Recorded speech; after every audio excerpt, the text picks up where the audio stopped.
हे friends, तो काफी quick review में बात करेंगे लूट कांड सीरीज की। हाँ, लूट कांड नाम है सीरीज का, जो कि MX प्लेयर पर फ्री में अवेलेबल है। जिस शो को देखने के लिए आपको टोटल 6 एपिसोड्स देखने मिलेंगे और हर एक एपिसोड्स की लेंथ आधे घंटे 35 मिनट के आसपास की है। जिस शो के बारे में मुझे लिटरली कुछ भी नहीं पता था, बस ये पता था कि इस तरीके का शो आने वाला है इस तारीख को, और जब शो आ गया तो उसे देखने के बाद थोड़ा गायब सा हो गया था, क्योंकि वीडियो थोड़ी सी लेट हो गई है। लेकिन खैर, मुद्दे पर रहते हुए इस शो के बारे में सिंपली यही कहूंगा कि एक काफी मिड सा शो है, जो कि मास ऑडियंस के लिए आप कह सकते हो कि काम कर जाएगा, क्योंकि उन्हीं को ध्यान में रख करके जब इस तरीके के शो बनाए जाते हैं तो शो उनके लिए वर्क करता है। ऊपर से MX प्लेयर का जो प्लेटफॉर्म है उसका ये ओरिजिनल शो है और उनकी तरफ से कुछ आउट ऑफ द बॉक्स हर बार नहीं दिया जाता है। तो इस बार ये शो मेरे लिए तो फिर से बोलूंगा कि एकदम ठीक ठाक सा था। शो में बहुत कुछ करने की कोशिश की जाती है। इसके अलावा अगर प्रो ऑडियंस देख रही है तो वो ठीक मेरे जैसा ही रिएक्शन निकल कर आएगा। इसके अलावा कहानी की अगर जो मैंने बात नहीं की, अगर उसकी बात करूँ तो कहानी लतिका और उसके एक बोलते ना बेकार निकम्मा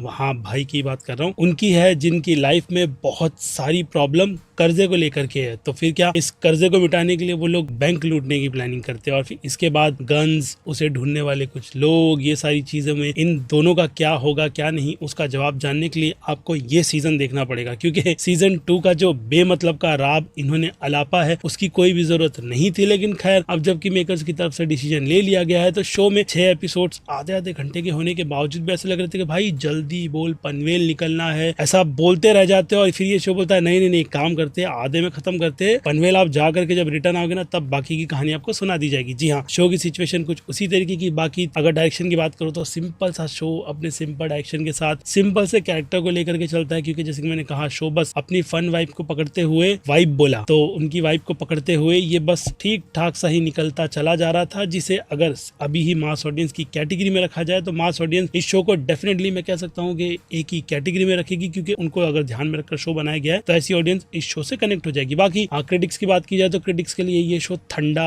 B की कैटेगरी में रहेगा, जिसे मैं B- की कैटेगरी में रख करके कहूंगा कि अगर इग्नोर कर दिया तो कोई फर्क नहीं पड़ेगा। बाकी देखना ना देखना, टाइम पास के हिसाब से अगर काफी खाली बैठे हुए हो तो ठीक रहेगा। इसके अलावा अगर इंस्टाग्राम पे रिव्यू देखने मिला तो थोड़ा वहां पर इग्नोर कर देना, यहाँ पर ऑनेस्टी मिल गई। बाकी मिलते हैं जल्दी दूसरी किसी रिव्यू के साथ। Till then bye.